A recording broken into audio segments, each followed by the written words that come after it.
Greetings, welcome back to Black Bear News, where we are discussing climate change, abrupt climate change, things adjacent. You all see this? Ooh, look at that. Look at that. Ooh. This is courtesy of Earth Anarchist. Thank you for this awesome banner, Black Bear News. It's not hung correctly. I just like tacked it up so I could show you guys this thing. I'm going to make it all smoothed out and whatever. Whatever. And the way it's situated, it's kind of right behind my head, but who cares? I think it looks cool. Let's jump into this because I got a very late start tonight on this video. And I didn't mean for this to happen. So let's start with this article. I have not read any of this article, which seems quite long. This is from TruthDig, and it is titled Extinction Rebellion. This is from February 24th. There is one desperate chance left to thwart the impending ecocide and extinction of the human species. We must, in wave after wave, carry out nonviolent acts of civil disobedience to shut down the capitals of the major industrial countries, crippling commerce and transportation, until the ruling elites are forced to publicly state the truth about climate catastrophe. Implement radical measures to halt carbon emissions by 2025 and empower an independent citizens committee to oversee the termination of our 150-year binge on fossil fuels. If we do not do this, we will face mass death. This is from Chris Hedges. Hold on, I was like looking over to the side and I saw Chris Hedges' face. And then I realized he wrote this. The British-based group Extinction Rebellion has called for nonviolent acts of civil disobedience on April 15th in capitals around the world to reverse our one-way track to extinction. I do not know if this effort will succeed, but I do know it is the only mechanism left to force action by the ruling elites who, although global warming has been well documented for at least 3 decades, have refused to carry out the measures needed to protect the planet and the human race. These elites, for this reason alone, are illegitimate. They must be replaced. It is our sacred duty to rebel in order to protect our homes, our future, and the future of all life on Earth, Extinction Rebellion writes. This is not hyperbolic. We have, as every major climate report states, very little time left. Indeed, it may already be too late. In Britain, Extinction Rebellion has already demonstrated its clout, blocking roads, occupying government departments, and amassing 6,000 people to shut down 5 of London's bridges last November 17th. Scores of arrests were made, but it was just the warm-up act. In April, the group hopes the final assault will begin. Now that I see that date is coming up soon, I'm going to see if I can get into this. Into some Extinction Rebellion in Los Angeles. Let's see. If we do not shake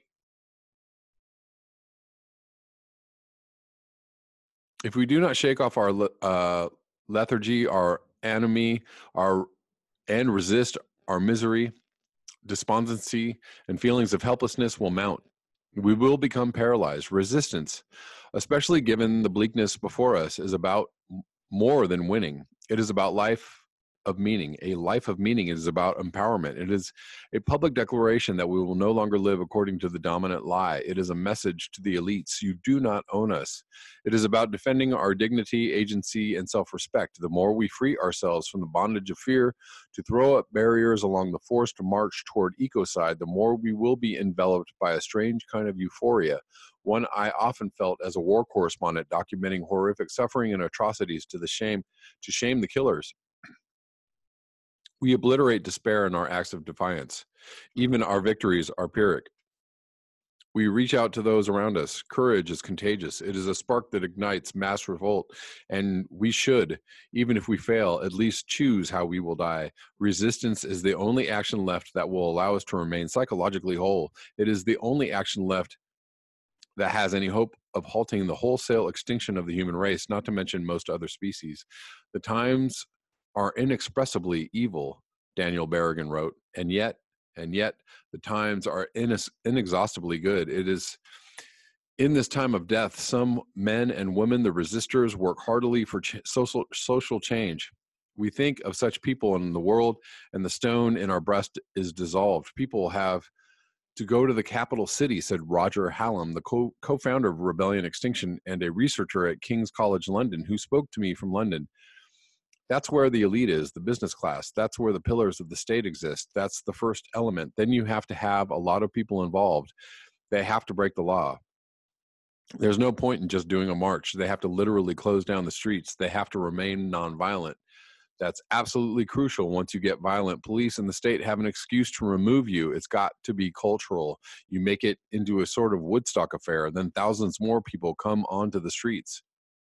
There's a fundamental difference between breaking the law and not breaking the law, he went on. It's a binary difference. When you break the law, then you're massively more effective in terms of material and psychological influence, as well as media interest.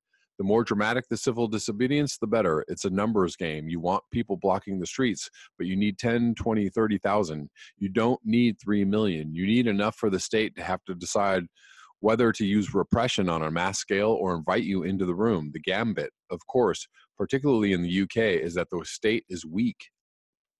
It's been hollowed out by neoliberalism or lizardism. They're going to find themselves overwhelmed. We will get in the room. We're going to start on Monday, April 15th, he said. We're going to block several major roundabouts in central London. We're going to spread across the city, swarming. When the riot police or the police come, we're going to get up and go somewhere else. This is a tactic we innovated in November. We'll give the authorities a fundamental dilemma. Do we allow these people to continue blocking the center of a global city, or do we arrest thousands of people? If they opt for arresting thousands of people, lots of things are going to happen. They will be overwhelmed. The police force in the UK is underfunded like most of the public sector. There's massive disaffection among the police. I won't be surprised if they form a union and say, we're not doing this anymore. I've been arrested 10, 12 times in the last 2 years. Every time police come up to me going, keep it up, mate. We're going, what you're doing is great. I'm just got to get the accent. We're disciplined, nonviolent people. They're not going to get pissed off at us. They also know it's over. They spend their days scraping mentally ill people off the street. There's no glamour in being a police officer in a global city. The security forces are something you want to subvert, not denigrate. The group has stressed what it calls a pre-social media age strategy for organizing. It has created structures to make decisions and issue demands. Sends out teams to give talks in communities. It insists that people who participate in the actions of a rebellion extinction undergo nonviolent direct action training so they will not be provoked by the police or opposition groups. Most of the recent mass mobilizations have been social media fueled, Hallam said. Consequently, they have been chaotic. They are extremely fast mobilizations. Social media is a bit like heroin. It's a high, but then it collapses. Like we've seen in France, it becomes chaotic or violent. A lot of modern social movements put stuff on social media. It gets clogged up with trolls. There's lots of radical left organizations arguing about different privileges. We've circumvented that and gone straight to the common people, as you might say. We've held meetings in village town halls and city halls. We go around the country in a 19th century sort of way saying, hey guys, we're all fucked. People are going to die if this isn't sorted out. The second half of the talk is, there's a way of dealing with this called mass civil disobedience. Nonviolent discipline, as the research shows, is the number one criterion for maximizing the potential for success. This is not a moral observation. Violence destroys movements. The global South has been at it for decades. Violence just ends up with people getting shot. It doesn't lead anywhere. You might as well take your chances and maintain nonviolent discipline. There's a big debate within the radical left over the attitude toward police. This debate is a proxy for the justification of violence. As soon as you don't talk to the police, you're more likely to provoke police violence. We try to charm the police so they'll arrest people in a civilized way. The Metropolitan Police in London are probably one of the most civilized police forces in the world. They have a professional team of guys who go to social protests We've been in regular communication with them. We say to the police, look, we're going to be blocking the streets. We're not going to do, we're not going to not do that because you ask us not to. That's the first thing to make clear. This is not an item for discussion. They know it's serious. They don't try to dissuade us. That would be silly. What they are concerned about is violence and public disorder. It's in our interest as civil disobedience designers not to have public disorder because it becomes chaotic. You're basically holding the economy of a city to ransom. He said of the shutdowns, it's the same dynamic as a labor strike. You want to get into the room and have a negotiation. Extinction Rebellion hasn't quite decided what that negotiation is going to be. We've got 3 demands. The government tells the truth. The carbon emissions go to 0 by 2025, which is a proxy for transformation of the economy and the society. And we have a National Assembly which will sort out what the British people want to do about it. The third demand, calling for a National Assembly, is a proxy for transforming the political structure of the economy. It proposes a different, concrete form of democratic governance based around sortition rather than representation. This has had a big influence in Ireland and Iceland. The optimal transition is going to be from the corrupted representational model to a sortition model. In the same way, aristocratic law shifted to representational law at the end of the 17th and beginning of the 19th century. The intelligent people on the political left have woken up to the fact that we've got an existential emergency that could destroy human society in the next 10 years, he said. It's in the cards. A lot of us have already gone through the grief process, but these newly awakened people just had that enlightenment. They're in shock. They're maintaining a veneer of it's sort of okay. This is what the Green New Deal, or the Green Deal, a United Kingdom government policy initiative, is about. It is an attempt to pretend that industrialization can stay the same. We can all still be wealthy. We can all still have great jobs, or same as the Green New Deal, I guess. It is like Roosevelt's New Deal, but the New Deal was based on the idea that we can carry on plundering nature and nothing's going to happen. Maybe that was right in the 1930s, but it's not right anymore. It's a matter of physics and biology. We simply cannot maintain these levels of consumption. Boom, ding, ding, ding. They haven't reckoned with that. One of the main reasons the climate debate has not gotten into a serious mode of the last 30 years is because people who are in charge of informing the public are terrified of telling the public that they can't have the high consumer lifestyle anymore. It's a taboo. But like any addiction, there comes a moment of truth. We're there now. Man, I like Roger Hallam. He just has a way of putting it that's just so like, For 30 years, we've had one political metaphysic reform. He said, you either reform or you are irrelevant. But now we have 2 massive, exponentially increasing structural faults, the inequality problem and the climate problem. A lot of people, because of path dependency dynamics, it's a new one. I've never heard of that. Path dependency dynamics. I guess that's being stuck in the status quo, have worked for 30 years in this lost cause sort of space. They're desperate for change, but 30 years, they've been putting their money on reform. The tragedy, and you can see this in the history of political struggle going back hundreds of years, is that there's a flip where the reformists lose control. They're still living in the past world. The revolutionaries, who everyone thinks are ridiculously naive, suddenly come to the fore. It's usually a quake. It's not a gradualist thing. It's a double tragedy because it's a quake and the revolutionaries usually aren't organized. I think that's what's happening now. It has very big implications for resistance against fascism. Unless you have a clear-headed mass mobilization on the left, which is connected with the working class, you're not going to be able to stop fascism. The mass actions on April 15 might fizzle out. The crowds might not gather. The public might be apathetic. But if only a handful of us attempt to block a bridge or a road, even if we are swiftly swept away by the police, so swiftly there is not enough disruption to notice, it will be worth it. I am a father. I love my children. It is not about me. It is about them. This is what parents do. Interesting article from Chris Hedges. Good stuff. He also has an interview with Dahr Jamail, which I'm going to post in this video. If you haven't seen it, it's quite good and quite dire. So interesting take on the Extinction Rebellion side of the rebellion. We have those that are go yellow vests, and we have those that are go Extinction Rebellion. I happen to be on the side of go both, but there is something to be said um, for just the act of shutting down business as usual. That's basically the point, and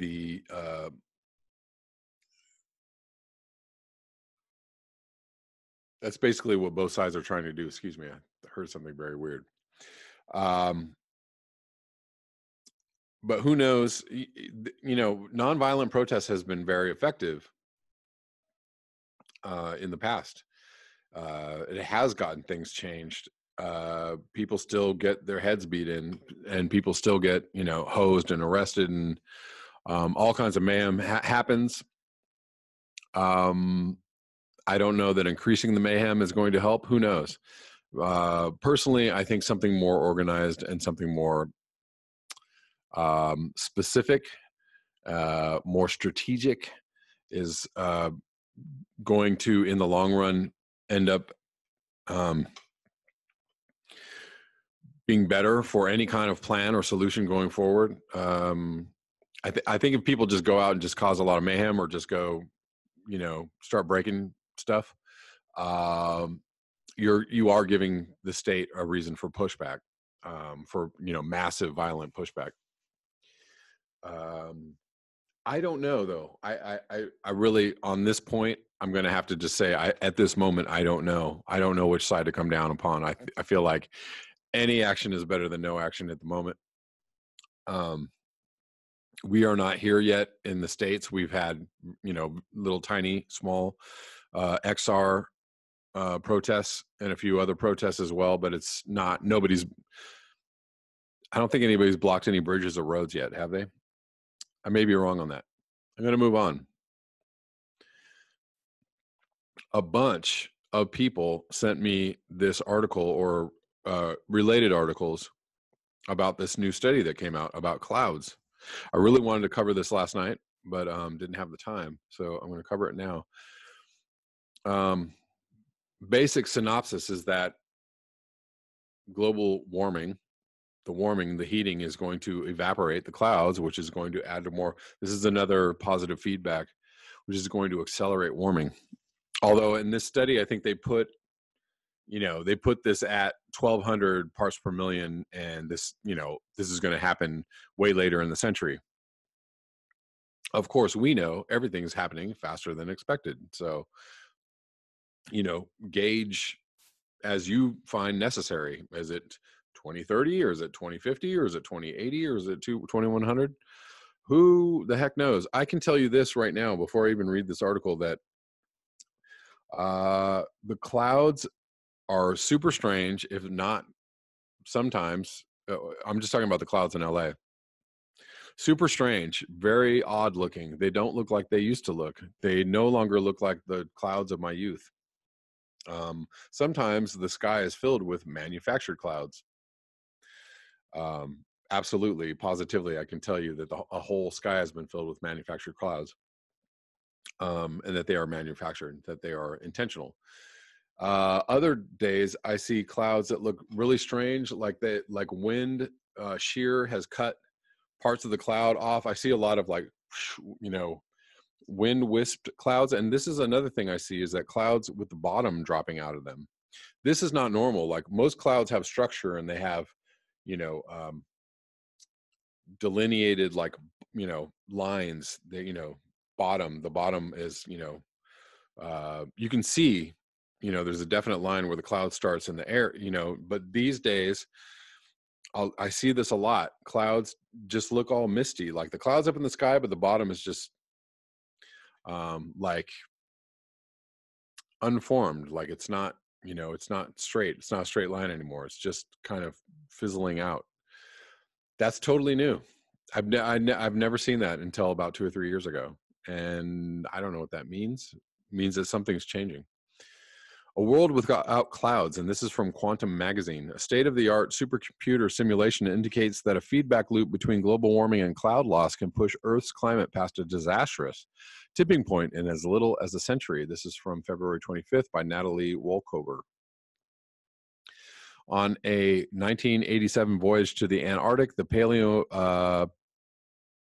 paleoceanographer James Kennett and his crew dropped anchor in the Weddell Sea, drilled into the seabed, and extracted a vertical cylinder of sediment. In an inch-thick layer of plankton fossils and other detritus buried more than 500 feet deep, they found a disturbing clue about the planet's past that could spell disaster for the future. Lower in the sediment core, fossils abounded from 60 plankton species, but in that thin cross-section from about 56 million years ago, the number of species dropped to 17.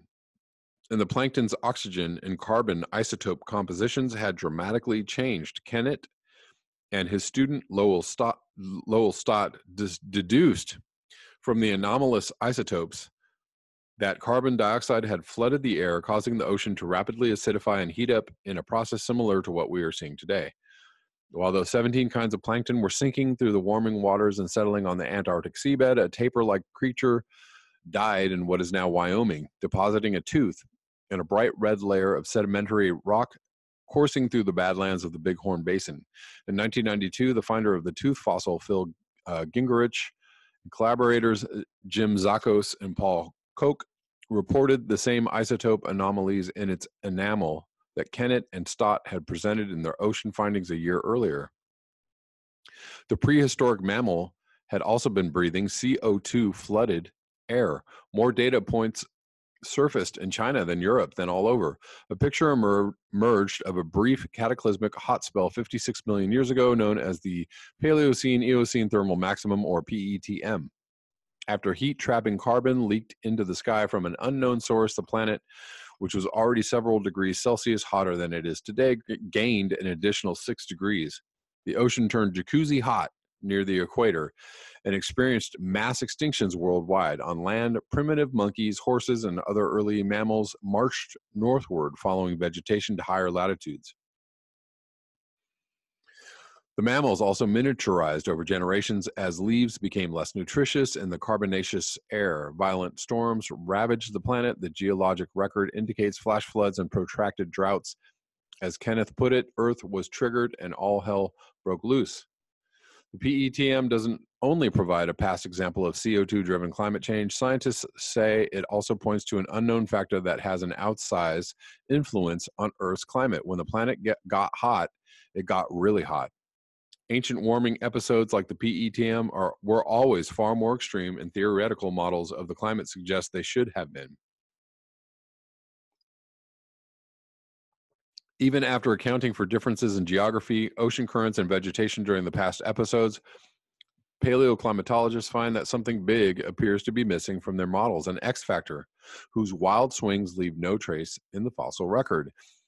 Evidence is mounting in favor of the answer that experts have long suspected, but have only recently been capable of exploring in detail. It's quite clear at this point that the answer is clouds, said Matt Huber, paleoclimate modeler at Purdue University.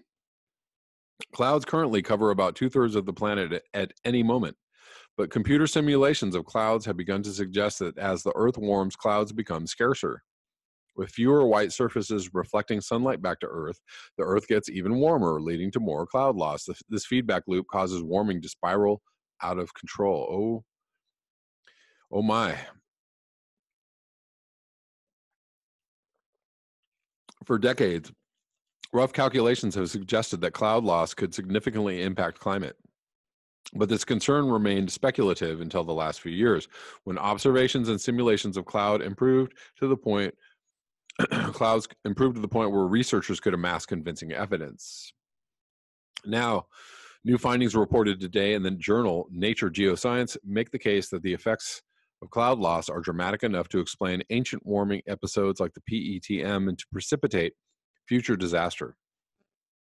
Climate physicists at the California Institute of Technology performed a state-of-the-art simulation of stratocumulus clouds, the low-lying blankety kind that have by far the largest cooling effect on the planet. The simulation revealed a tipping point, a level of warming at which stratocumulus clouds break up altogether. The disappearance occurs when the concentration of CO2 in the simulated atmosphere reaches 1,200 parts per million. a level that fossil fuel burning could push us past in about a century under business as usual emission scenarios. In the simulation, when the tipping point is breached, Earth's temperature soars 8 degrees Celsius in addition to the 4 degrees of warming or more caused by CO2 directly. Once clouds go away, the simulated climate goes over a cliff, said Carrie Emanuel, a climate scientist at the Massachusetts Institute of Technology, a leading authority on atmospheric physics. Emanuel called the new findings very plausible, though, as he noted, scientists must now make an effort to independently replicate the work. To imagine 12 degrees of warming, think of crocodiles swimming in the Arctic and of the scorched, mostly lifeless equatorial regions during the PETM.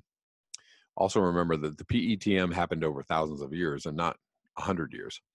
If carbon emissions aren't curbed quickly enough and the tipping point is breached, that would be truly devastating climate change, said Caltech's Tapio Schneider, who performed the new simulation with Colleen Call and Kyle Pressel.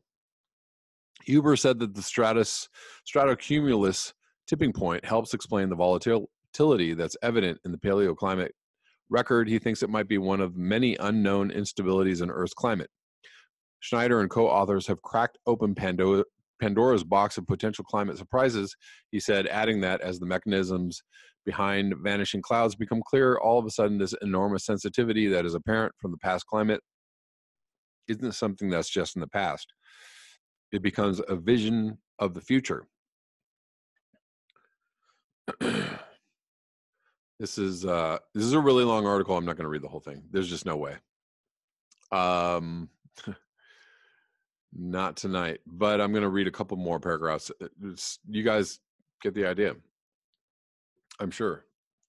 The cloud question. Clouds come in diverse shapes: sky-filling stratus, popcorn puff cumulus, wispy cirrus, anvil-shaped nimbus, and hybrids thereof, and span many physical scales. Made of microscopic droplets, they measure miles across and collectively cover most of Earth's surface.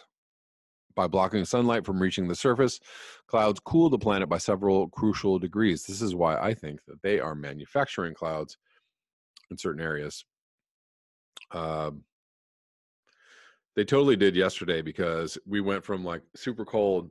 We're having one of those swings where it's like, it was pretty cold for LA, and then all of a sudden, wham, the sun comes out, and because of the UV or whatever's going on, but it got hot fast, and they know it's getting hot fast, so they they spread it out and try and keep it manageable so that people aren't like, hey, it was just 30 degrees last night, why is it 85 degrees today? Could it be global warming? Man, and yet by blocking sunlight from reaching the surface, clouds cool the planet by several crucial degrees, and yet they are insubstantial, woven into greatness by complicated physics. If the planet's patchy white veil of clouds descended to the ground, it would make a watery sheen no thicker than a hair. Clouds seem simple at first. They form when warm, humid air rises and cools. The water vapor in the air condenses around dust grains, sea salt, or other particles, forming droplets of liquid water or ice, cloud droplets. But the picture grows increasingly complicated as heat, evaporation, turbulence, radiation, wind, geography, and myriad other factors come into play. Physicists have struggled since the 1960s to understand how global warming will affect the many different kinds of clouds and how that will influence global warming in turn. For decades, clouds have been seen as by far the biggest source of uncertainty over how severe global warming will be, other than what society will do to reduce carbon emissions. Kate Marvel contemplates the cloud question at the NASA Goddard Institute for Space Studies in New York City last spring.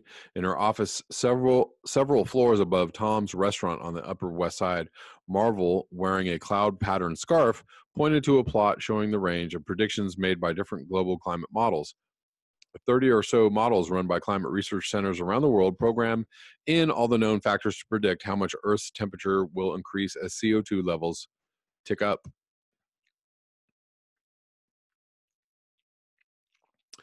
I'm going to move on down because we're just getting a lot of details.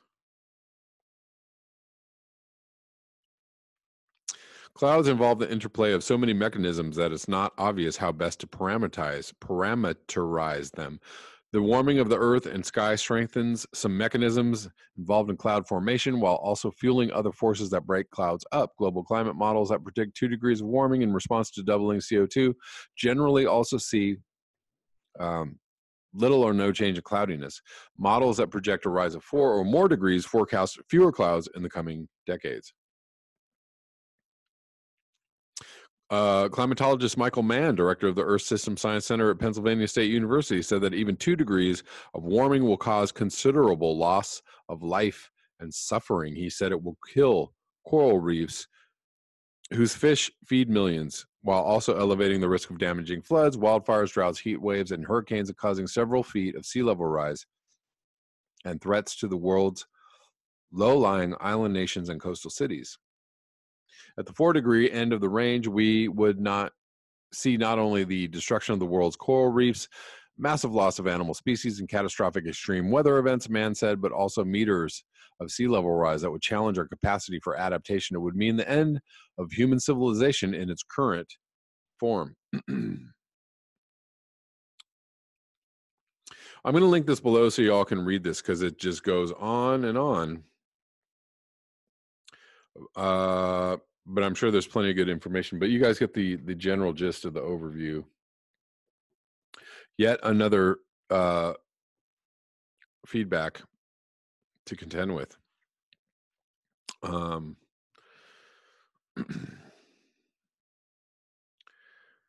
My theory that's not based on anything other than my own personal observation is that they already know they're already creating clouds. Like my belief in whatever is geoengineering going on is that it's about cloud formation. They know the cooling effect of clouds. They know how to make clouds. It's very simple. They just make them, and then that's what they do. They try and keep things cool. That's what I think is going on over the skies in LA. Beyond that, I have no idea. So I can't really expound much more on that. But I have literally witnessed, from early in the morning, clear sky, plane, and all, 3 hours later or 4 hours later, you look up and, whoa, there's a bunch of clouds in the sky. Where did they come from? They came from planes. They did not come from anywhere else. I'm going to move on to this last article from The Guardian. Why we can't help but see the whale in the forest as an omen. Did you guys see this about a humpback whale being found in the Amazon rainforest, like in the forest? The dead humpback whale, this is from The Guardian, this is from today. Jonathan Jones wrote this article. The dead humpback whale lying in the Amazon rainforest clearing distills our knowledge that human actions have changed the climate and polluted the oceans. There could scarcely be a sadder image of nature in chaos. A young humpback whale lies flat out in a forest clearing made by its own bulk. If it had sunk in the sea, this whale would be food for hagfish and cookie-cutter sharks. Instead, its yellowed, sagging blubber has been pecked at by birds. What baffling force could have thrown this giant ocean mammal into the Amazon rainforest? It's the kind of prodigious sight that previous ages would have interpreted as an omen, and we still can't resist seeing it that way. The sheer out-of-placeness of this poor juvenile stranded in death without the sea in sight is even more disconcerting than a pod of whales washed up on a beach or lone cetacean in the Thames. It shows how the medieval cosmology of the 4 elements lodges in our imaginations. How has a creature of the water ended up on the earth? Or to put it more contemporary language of conspiracy theories, this dead sea mammal is very fishy. Perhaps it was taken by aliens to be probed, then dumped here. Maybe it was airlifted by the deep state for reasons of its own. More reasonably, this image distills our knowledge that human actions have changed the climate, polluted the oceans, and ransacked the rainforest. A whale in the Amazon rainforest conjoins 2 natural wonders that humanity threatens, 2 immense habitats we risk destroying. Modern whaling regulations have allowed a heartening recovery by humpback whales, but they are as vulnerable as any other species to changes in the seas. It has been suggested This youngster may have suffocated after inhaling plastic. The Amazon rainforest itself has long been in crisis. More than 3,000 square miles were deforested between summer 2017 and spring 2018, according to the Brazilian government's own figures, the highest rate of destruction ever recorded. We feel all of this when we look at this uncanny displacement. In reality, this mystery is not quite as profound as the headlines imply. The whale was found in a mangrove swamp on the island of Marajo in the Amazon Delta. Presumably, a storm hurled its carcass deep into the swamp. Yet, even if this falls short of a mystery that needs UFOs or the Illuminati to explain it, this surreal and wretched sight has the kind of power that we can't always get from reading data on sea temperature rises. The scientific evidence that we are pushing nature to its greatest crisis since the extinction of the dinosaurs is abundant.